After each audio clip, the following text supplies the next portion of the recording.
with the truth that truly sets us free, with the light that leads the blind to see. Voice of the word, voice for the good, voice of the hope, voice of the voice of the word, save me. VWTV, ang telebisyon nga may misyon. Voice of the word, save me.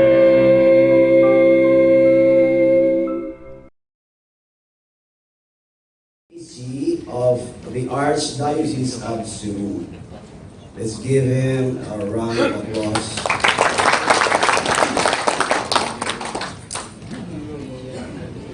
Without much ado, I now call on our immediate past state deputy, Brother Eufredo Binaglia, to give us the introduction of our keynote speaker this afternoon.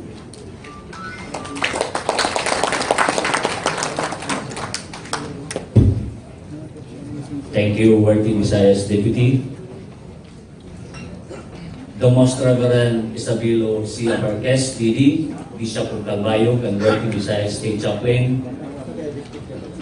Our Working Visayas State Deputy, Brother Odilon Mabutin. Our worthy Vice Supreme Master and Executive Vice President of KCPAPI, Brother Anthony P. Nazario. Worthy State Officers, Directors, Chairmen, Diocesan Membership and Program Coordinators and Assistant Diocesan Membership and Program Coordinators, Masters of the 4th Degree and Faithful Navigators of the Ferdinand Magellan Province, KCPAPI, Fraternal Benefit Managers and Fraternal Counselors, our stars of the show on this 3D event, the worthy District Deputies, Brother Knights, a pleasant afternoon to everyone. My task is to introduce the keynote speaker, but I am not going to discuss to you his academic records, his positions in the government, and his accomplishments, because you can easily research on that in the Google. In our Catholic tradition, when we have a fiesta, there is a 9-day novena before the fiesta. So instead of reading to you his biodata, I will be presenting to you 9 glorious facts before we feast on his message. First, the first time I met our keynote speaker was 9 years ago. It was March of 2014, a few months after Super Typhoon Yolanda hit Eastern Visayas in November 8 of 2013. When our keynote speaker, together with KCPAPI officers then, visited Eastern Samar.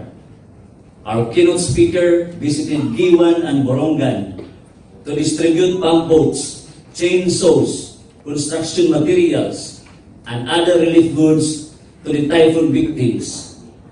Our keynote speaker enjoyed the bumpy, very luxurious and uncomfortable travel to Eastern Samar in order to deliver assistance to typhoon victims. Very luxurious.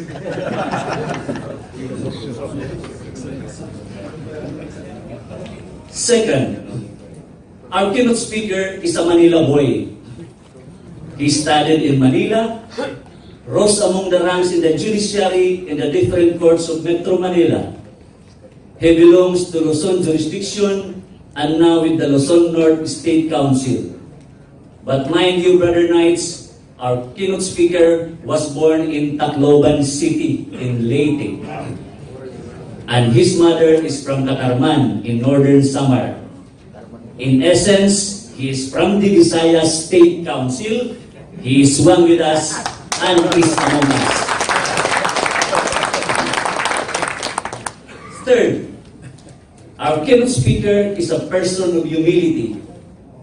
I remember when I was appointed as State Deputy in 2019, during our first organizational meeting of State Deputies in New Haven, Connecticut, in our going back to New York City at the train station in New Haven, our keynote speaker collected the money for the fare from us, and he was the one who went to the ticket booth to buy the tickets for the 10 of us, the 4 state deputies and the spouses, for him and for Ma'am Ophie. Siya yung bumili ng ticket para sa amin lahat.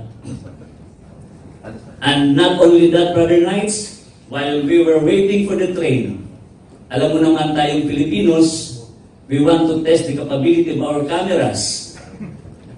So, when he saw that we were taking pictures and selfies, our keynote speaker volunteered to take pictures for us. Fred, ako nang kukuha. Okay, dyan ka. Okay, maganda to. Dito ka, dyan, mas magandang view. Dito ka, okay. So, he took the pictures. You could just imagine, your photographer is an Associate Justice of the Supreme Court of the Philippines. Fourth, our keynote speaker is a caring and loving husband. In any event, be it here in the Philippines or abroad, he would first see to it that Ma'am Ophie is properly taken care of and is settled comfortably before going to whatever task he has, be it to preside over a meeting, to deliver a message or speech, or to supervise his state deputies. A very caring and loving husband. Fifth, our keynote speaker goes to church every day. The first thing he do every morning when he goes out of his residence is going to church to hear Mass. And by the way, our keynote speaker is a special minister of the Holy Communion or Eucharistic minister at the St. John Paul II Mission Station in Villa San Miguel in Mandaluyong City. Sixth, our keynote speaker has been a state advocate to 4 state deputies, serving the position for not only 9 years, but 9 years times 2, 18 years before he was appointed as the first state deputy of Luzon North State Council. 7, our keynote speaker served as Associate Justice of the Court of Appeals for quite some time before becoming an Associate Justice of the Supreme Court. Brother Knights, our keynote speaker was nominated 9 times to the Judicial and Bar Council for the Supreme Court position. It was on the 9th nomination that he was appointed as Associate Justice of the highest court of the land. 8. Then Supreme Knight Carl Anderson appointed our keynote speaker as Supreme Director, even if he was still serving his position as Luzon North Deputy. In essence, he was holding 2 positions, that as Luzon North Deputy and as Supreme Director representing the Philippines. And 9, magpipista na. 9, dinubina na. 9, Supreme Knight Patrick Kelly created a position for our keynote speaker, the Supreme Director Emeritus. Our keynote speaker is the only fraternal officer in the whole order of the Knights of Columbus holding this position as Supreme Director Emeritus. Brother Knights and guests, it is my great honor and pleasure to introduce to you, so we can feast on this message, our keynote speaker, the worthy Supreme Director Emeritus, Justice Jose Jun Reyes Jr.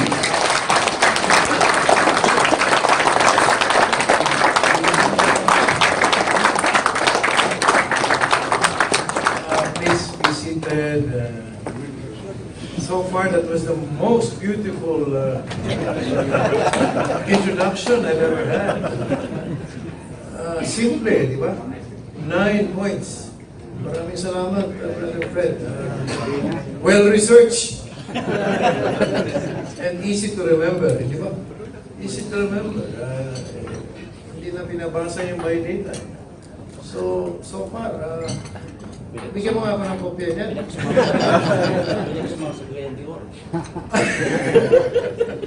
He wants to go with me to Cagayan de Oro next week. He introduce me there also.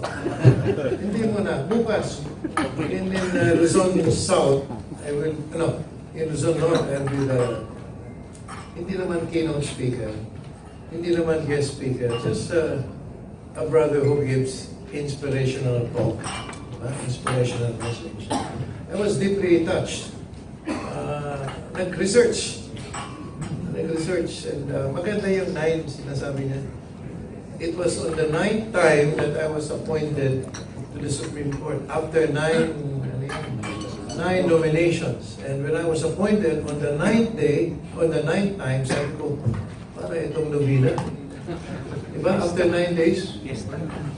Hindi ito 9 days eh. 9 years. Bihira yung ganong katagal. Waiting for an appointment. But God has a reason for everything. Di ba? Mag-antay ka dyan, imagine mo waiting for so many years before you get promoted. Ano talaga yan? Patience, di ba?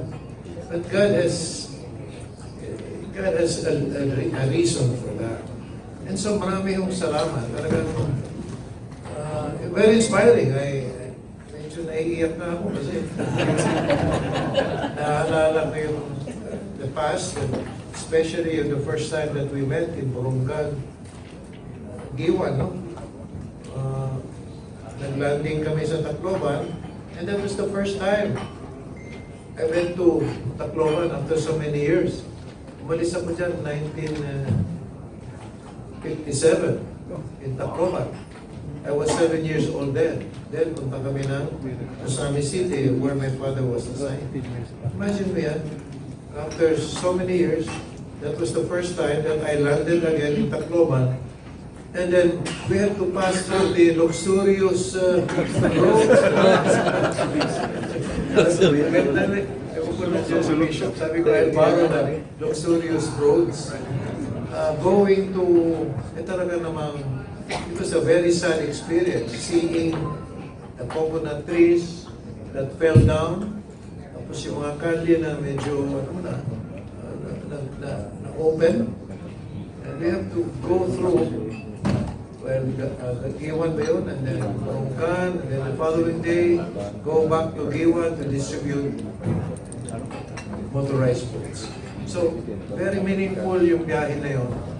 And, you know, Fred was just our runner boy. Parang utility lang siya namin noon. Fred, Brad, go get this. You get this. You go there. You go. Ganun siya noon. And that was part of the training, you know. Lahat naman tayo dumaan dyan, di ba? Kahit na ako eh.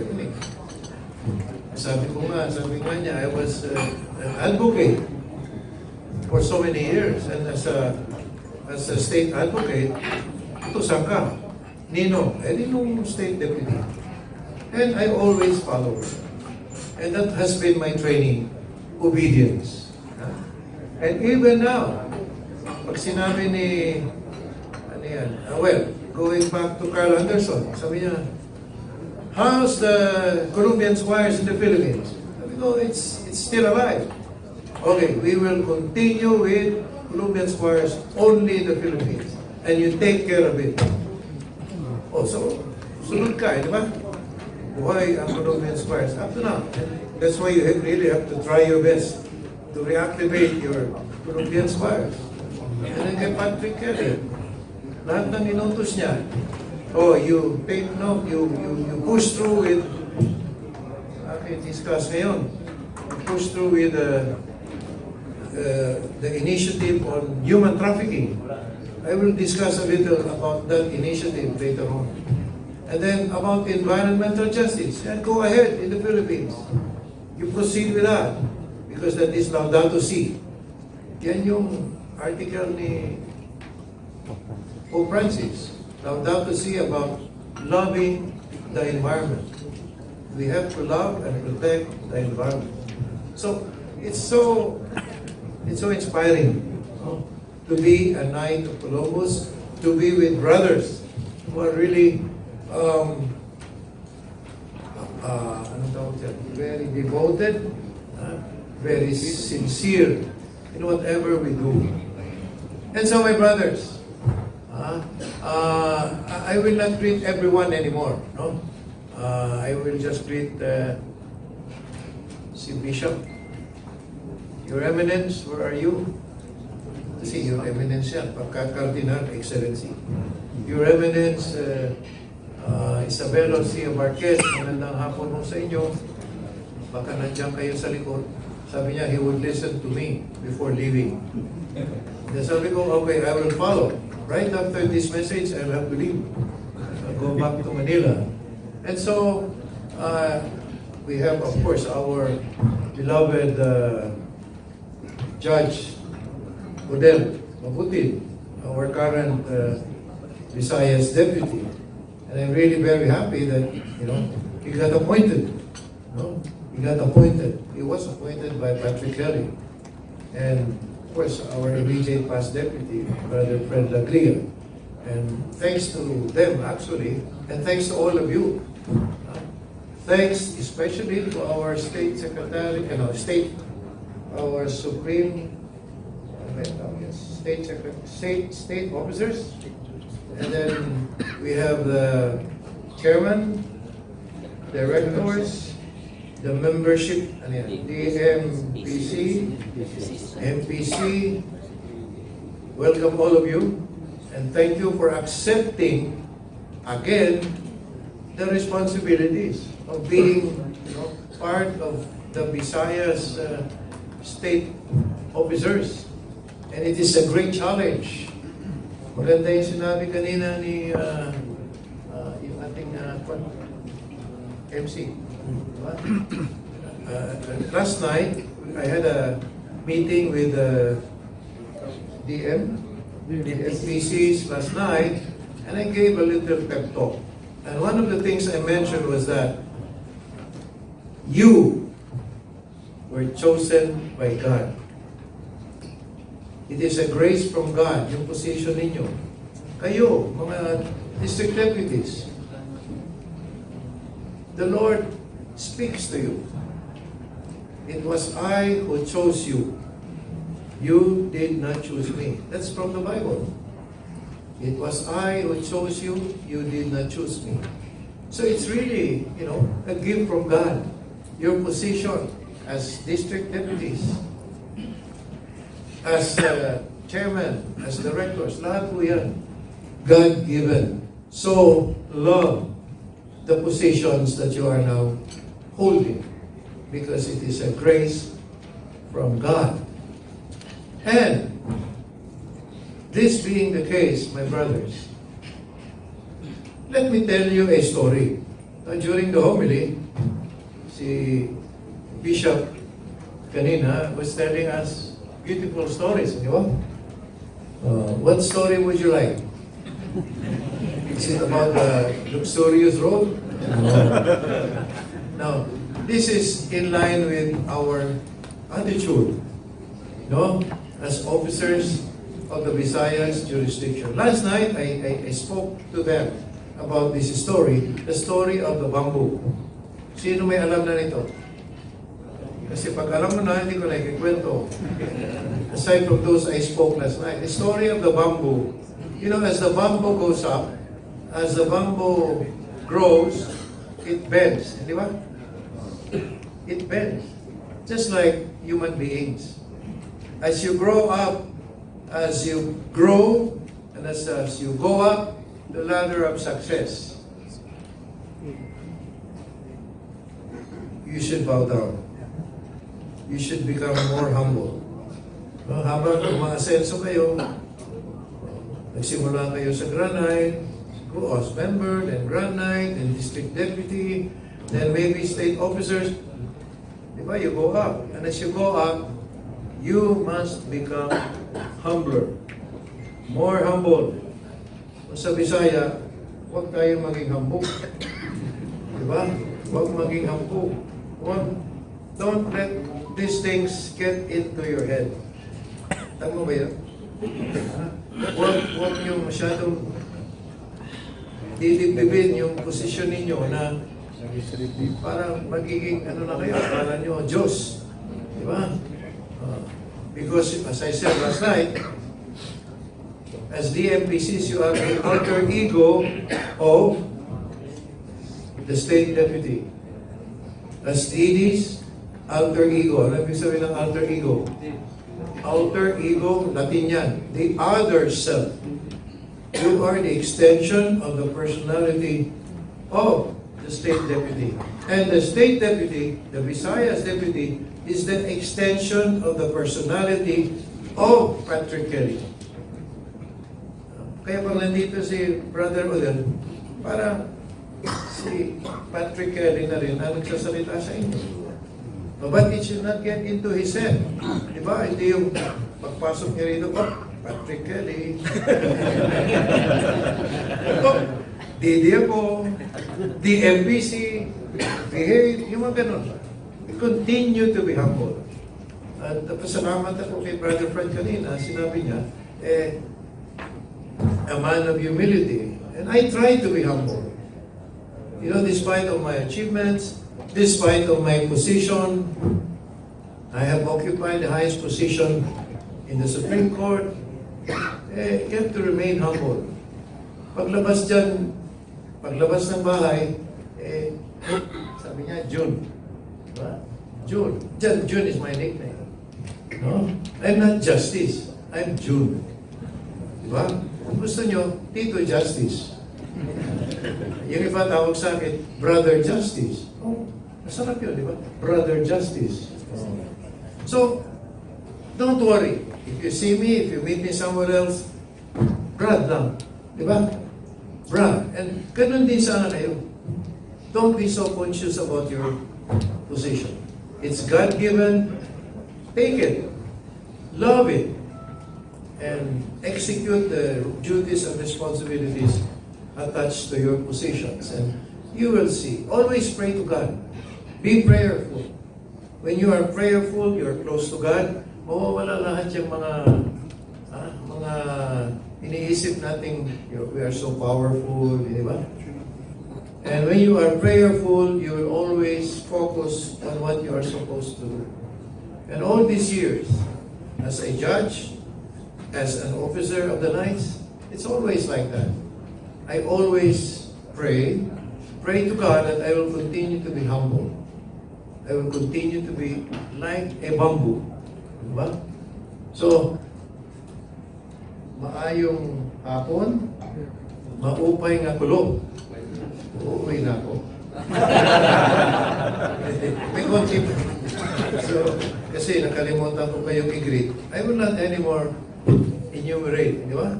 So let me just go to the things that I would like to take up with you this afternoon. Okay? So, we should be, well, the Supreme Council is so thankful to all of you, especially itong ating mga state officers, saka si Brother Odell. We are so thankful for their record, your record of service and leadership. We are thankful because you continue to believe in the principles of the order. Ano yung principles of the order? Charity, unity, fraternity, and patriotism. And these are the principles chosen by Father Michael McGibbon. And these principles have the ability to transform the lives of all who embrace them. So if you embrace these principles, it will transform you. It will teach you. It will make you better men, husbands, fathers, citizens, and followers of Christ. So if we focus on these principles of the order, you will become a better man. Now, remember, as I said, God has chosen you. Believe me, my brothers. Now, as we look forward to the future, the Supreme Council calls on every district deputy. You must double your efforts in evangelization or recruitment. Double your efforts. Specifically, our district deputies. Now, we want you to double your efforts and make sure that each council member evangelizes one member every month. Is that difficult? Hindi naman ho. I came out with the initiative. This is my initiative. 1 is better than 0. You know, my brothers, Brother Knights, there are many councils in the Philippines with no recruit. I have requested our membership directors in the Luzon, Visayas, and Mindanao jurisdictions to get the data on how many councils presently do not have members or have not recruited members. So please, focus on this. Itong ating mga kapatid, ating mga district deputies, there are many councils with no recruits. So, 1 is better than nothing. If only we would recruit every month 1, kahit isang member natin, 1 times 12, we have 12 members, right? And then multiply that by the number of members. So, kung ayaw naman mag-recruit ng iba, ayaw mag-evangelize ng iba, at least stick to the principle, 1 is better than 0. And if you focus on this, there will be no more councils with no recruits. The Supreme Council is monitoring our councils. The Supreme Council is monitoring our districts, looking at the areas where no recruits are being made. Hindi lang po dito sa Pilipinas yan. In all jurisdictions in our order. So I would like to appeal to you. Focus on those councils that have not recruited for many years. Marami po yan. All you have to do is ask your membership. Another point, look at also the suspended councils. Let's try to find the reasons why some of our councils remain suspended. It is good if we can reduce these councils that are suspended. I-rehabilitate on natin. You can ask our help, and we will try to help you how to rehabilitate these councils that have remained suspended for many years. Now, as well, you must have heard, my brothers, that recruitment is critical to our order's long-term sustainability. Every council, large and small, will be benefited by new Brother Knights. New Brother Knights will bring fresh ideas. Di ba? New Brother Knights, fresh ideas, fresh energy, fresh faith to our ranks. And as they grow in holiness and fraternity, and as they grow in humility, they will benefit us all. But let's be clear, my brother Knights. As someone to join the Knights of Columbus, asking someone is not the first step. The first step is that you must inspire them by your words and deeds. Men need to know how the Knights has changed your life. when they do, they would like to know how they can change their life too. Diba? Does it come to you, may mga nagtatanong sa inyo, paano ka, bakit mabait ka? Diba? Why are you so good to your family? Why do you have good children? That's the best. That's the best motivation. Diba? You start with yourself, and by being yourself, by being a good man, and then when they see you, you're a good man, Knights of Columbus yan. Can I join the Knights of Columbus? Because I want also to become a good man, a good father, a good brother. So, my brothers, if men in your areas see these things in you, they will flock to the order. If they see that you are a good man, if they see that you are a changed man, na dati kang palainom, dati kang laging wala sa bahay, hindi mo inasikaso sa pamilya, and then suddenly, nagkaroon ng transformation, hindi ba? Then they will see that change. If they don't see those changes, then they will stay away from you, and they will not join the Knights of Columbus. So, we can all agree that membership is a strong indicator of a healthy and thriving jurisdiction. Membership is the best indicator of a jurisdiction that has a bright future. Our bishops understand this. That's why they often make appeals asking men to join. Di ba? Yung ating mga obispo, yung ating mga kaparian, our parish priest, our chaplain, they make appeals asking men to join. Why? Why? Because they know the Catholic Church is stronger if every man is a Knight of Columbus. I hope you agree that.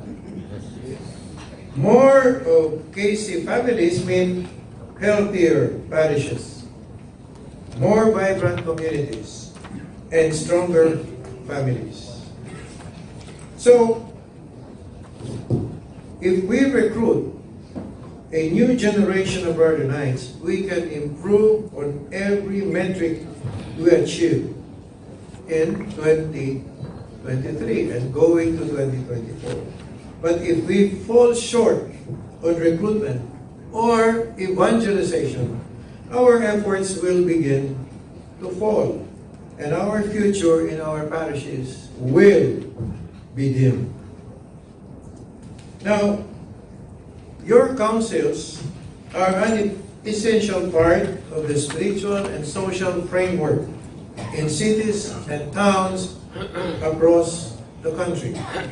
But if a council is not recruiting, it won't be here in 10 years. The councils in your areas that have not recruited will cease to exist. So, my brothers, let us do our work. Aside from evangelization, we have to introduce our faith in action programs. Alam naman niyo yan, di ba? And in our faith in action program, it offers 39 or 32 different types of activities across 4 key areas. Ano yung 4 key areas na yan? Faith, family, community, and life.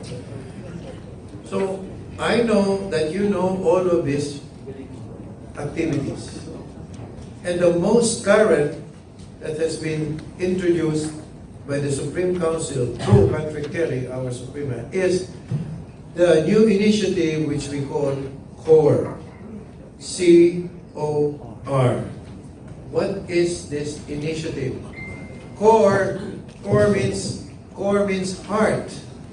Let me just read to you the article that introduces The core program, C-O-R.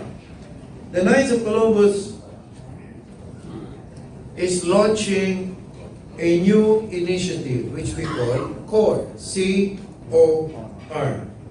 As part of the initiative, our councils are being asked in consultation with their pastor, consultation with our parish priest, to organize monthly meetings where Catholic men can gather to deepen their faith. Alam niyo po, ang focus ngayon ng ating Supreme Council is, the main program is evangelization and faith formation. Evangelization and faith formation. Faith formation is to strengthen our faith. And having core meetings is one way of strengthening our faith. Why? Okay. The details of this core initiative are left to the individual councils.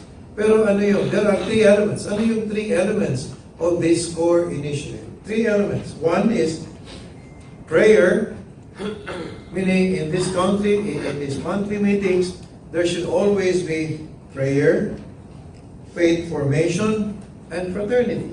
May konting fellowship. Now, core meetings could take many forms. It could include a Bible study, a prayer group, or simply a group that gathers and discuss spiritual books. Like what? Into the Breach. Diba? I'm sure you're all familiar with this. I will not talk about Into the Breach. We have so many webinars. We have so many books. So we have so many publications. All of these are accessible. All you have to do is just log on to our website. And during these meetings, you can talk about all of these things. You know, my brothers, my brother Knights, sabi nga sa atin ng Panginoon, di ba? When two people are gathered in my name, I will be in your midst. So, you know, when two people get together, nagkwentuhan kayo ng kaibigan mo, and you talk about how, you know, you devote your time every day, you go to Mass every day, you pray during meals. When you talk about this with your brothers, you talk about this with your family, that is by itself worshiping God. So yung worshiping, hindi naman sinasabi magsisimba. It's more than. It's enough that you get together and you talk about God. And when you talk about God, you are worshiping God. And when you talk about beautiful cars, you talk about beautiful houses, you are not worshiping God. You are worshiping what? Material things. Hindi ko yan. These are things of the world. And that is not what core is all about. Core is to introduce something a bit different. Discussing all the articles that we have in our website. So more of these details will be discussed in succeeding meeting by our state deputies down to our district deputies. So the basis of CORE is this. CORE ad cor loquitur. CORE, C-O-R, ano po ito? Latin. Cor ad cor loquitur, which means the heart speaks to heart. So in other words, it's a talk coming from your heart or my heart to your heart. It's a heart-to-heart talk. And it's God, di ba? Sacred Heart of Jesus, the Immaculate Heart of Mary. So when you talk about Into the Breach, it's God speaking to us, and then you speak through your heart to your brothers, to your sisters. That is the essence of CORE meetings. And I hope that you will all welcome these CORE meetings in addition to our Faith in Action program. There are many beautiful programs that we have in your jurisdiction. Continue doing that. And if you need the help of the Supreme Council is always ready to help you. All you have to do is ask your state deputy to communicate with the Supreme Council kung anong pangangailangan ninyo to be able to really evangelize our members and to really strengthen our faith. So my brother Knights, these are the main points that I would like to take up with you with the hope that you will be inspired. You will be inspired to talk about God. You will be inspired to evangelize. Evangelize. Initiate projects that will evangelize. We have so many projects. This is what we call charity that evangelizes. Siguro alam niyo naman yung mga projects natin. I will just mention one, like yung ating ultrasound initiative. That is a charitable activity that has the ability to evangelize. And ano bang ginagawa natin dyan? What do we do when we have this ultrasound? And this ultrasound machine is being done to prevent abortion. So when a woman with an unwanted pregnancy gusto niyang magpa-abort na, then she gets invited by us. Dali natin siya sa clinic natin, meron doong ultrasound, and then you will ask her, okay, we have this machine, you look at the fetus inside your womb. You know, my brothers, when they see the fetus that is shown on the ultrasound, meron tayong ultrasound technician. You know what happens? When the woman with unwanted pregnancy sees the fetus, magkakaroon ko ng transformation. She will no longer proceed with the abortion. So it is a charitable act that has the ability to evangelize. And I'm sure you have this project here in the Visayas.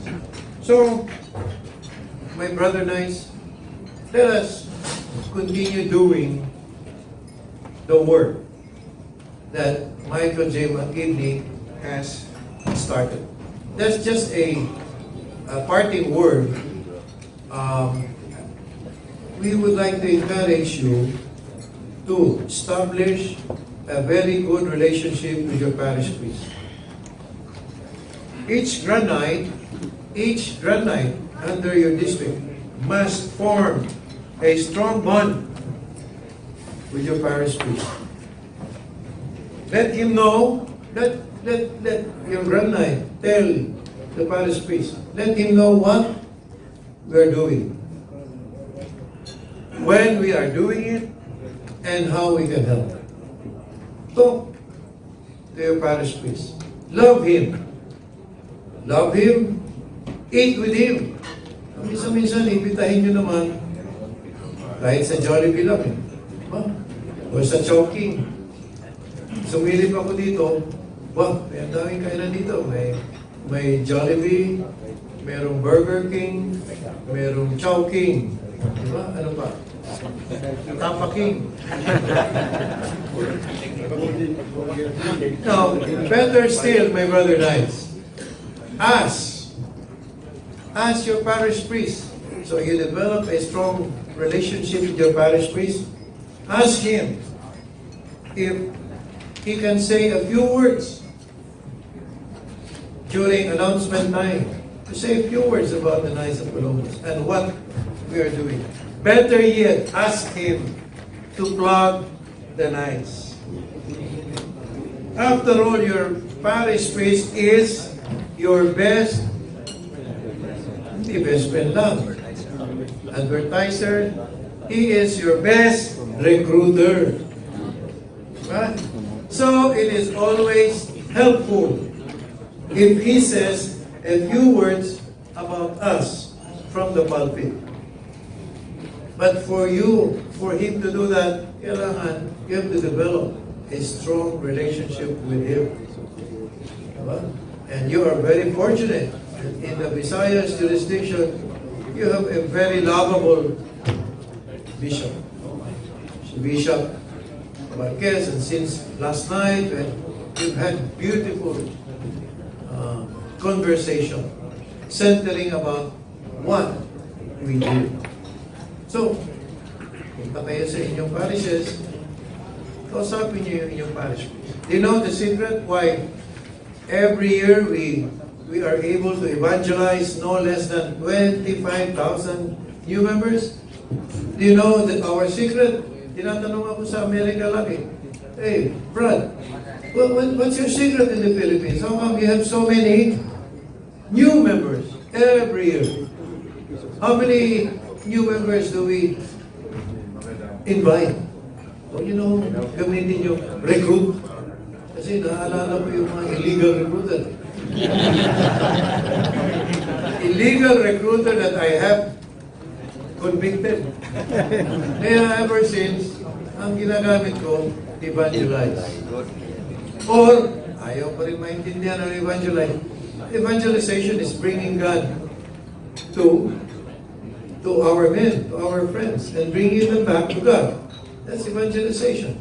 Recruitment, parang hindi maganda But we've always been using that. So, ask your parish priest to help you. Yan ang sikreto natin. The members of the clergy. Members of the clergy will help us. That's the reason. No less than 25,000. Hindi biro yan. We are always the biggest evangelizer. With no less than 25, sometimes 26,000. There are 4 jurisdictions, hindi ba? Ewan ko, ngayon yata, si Brother Fred ang top notcher Visayas.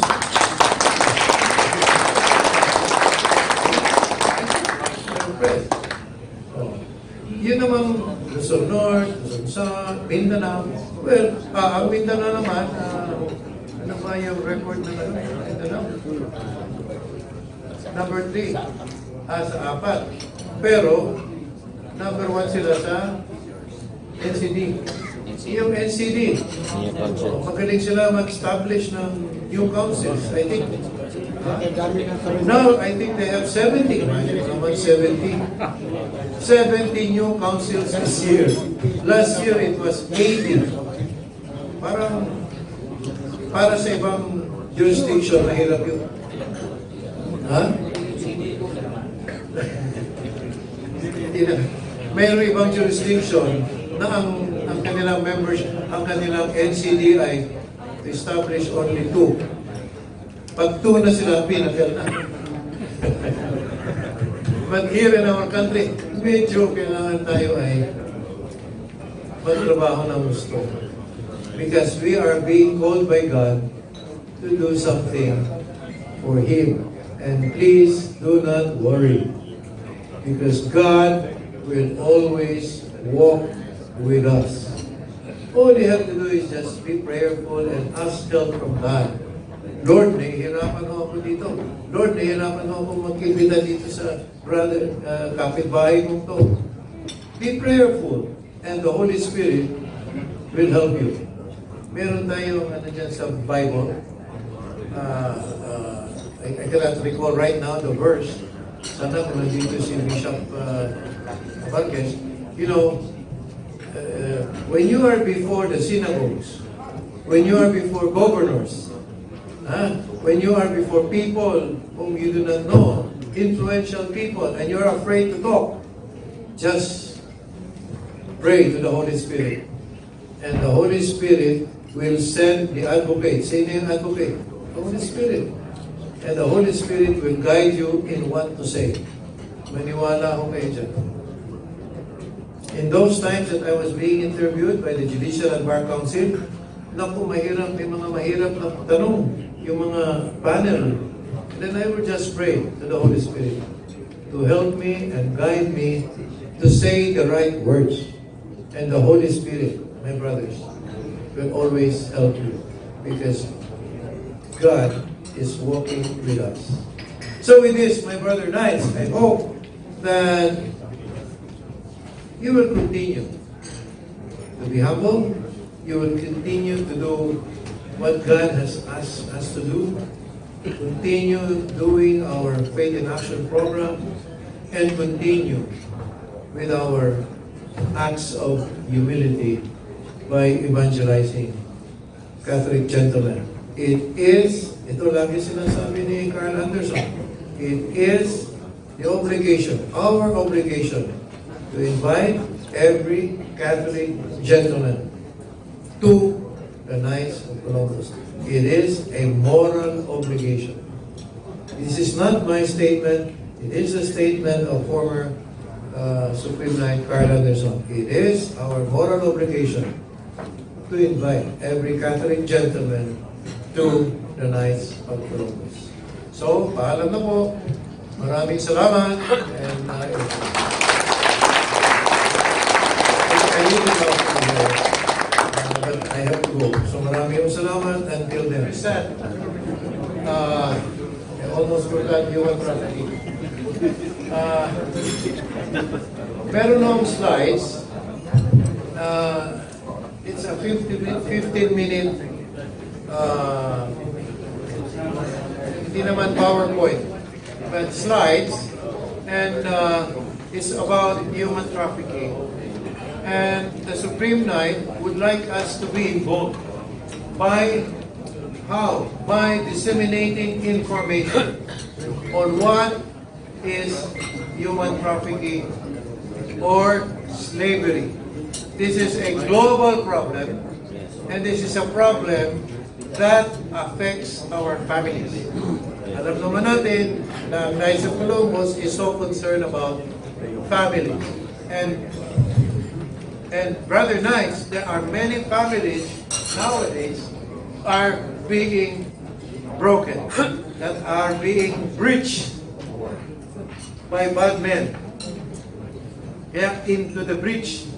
We are going into the breach to stop that breach. Breach, di ba, violation? And who is violating? Who is destroying? Who is violating our families? Who are destroying our families? Itong mga traffickers. They come and destroy families. Why? Because of poverty. Pag may hirap, nandyan na yung mga traffickers. And then they would recruit. They would recruit the children, especially the young men, the young women.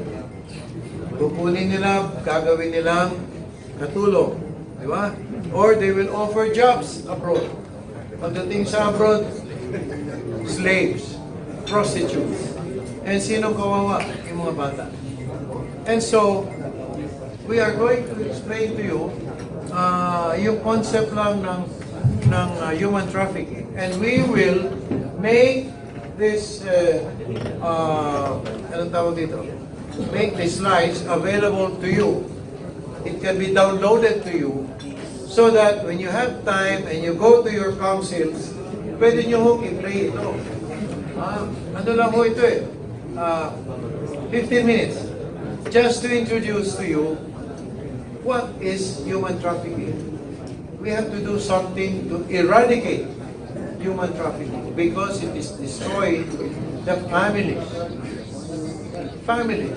And then what happens, my brother and I? When we are able, kasi mayroong prosecution din ito eh. Itong ating gagawin ngayon, dissemination of information lang.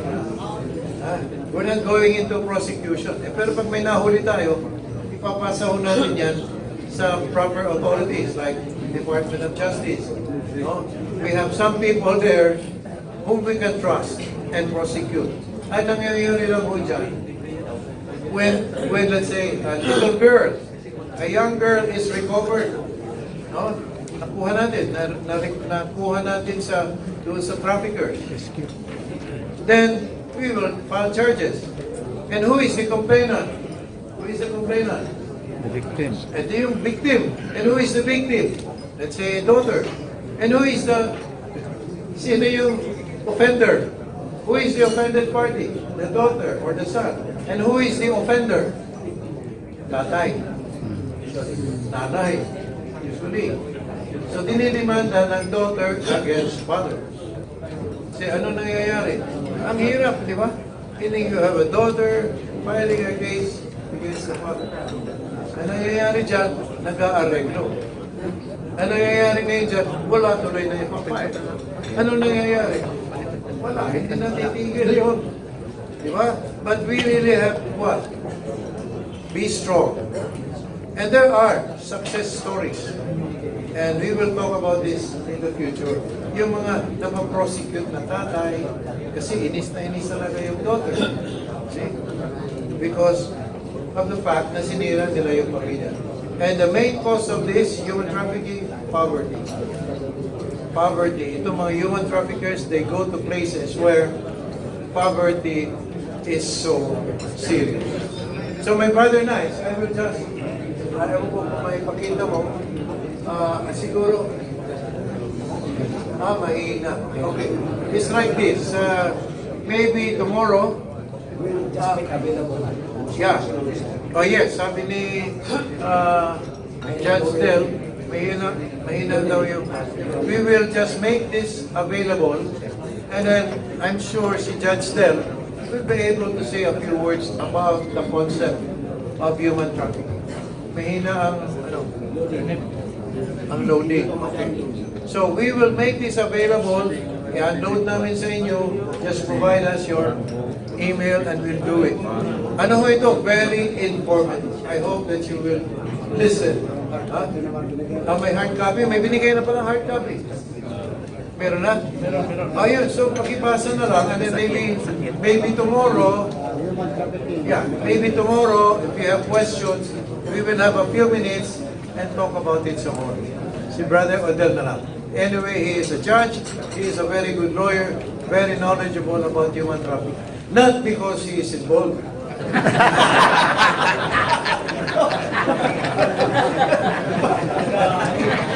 He is involved in disseminating information about human trafficking. Hindi. Oy, alam nyo, hindi natin alam. Baka mamaya yung ibang nilalapitan ng human traffickers. May mga kapatid tayo na, may brothers tayo na, and that's the reason why we are reaching out to all sectors. Baka mamaya kaibigan natin, kumpare natin, trafficker naman. You see? And how do we do that? How do we stop it? So, stopin natin. Stop it. Alright, so mga kapatid, maraming salamat. And I'll come back. I will always come back.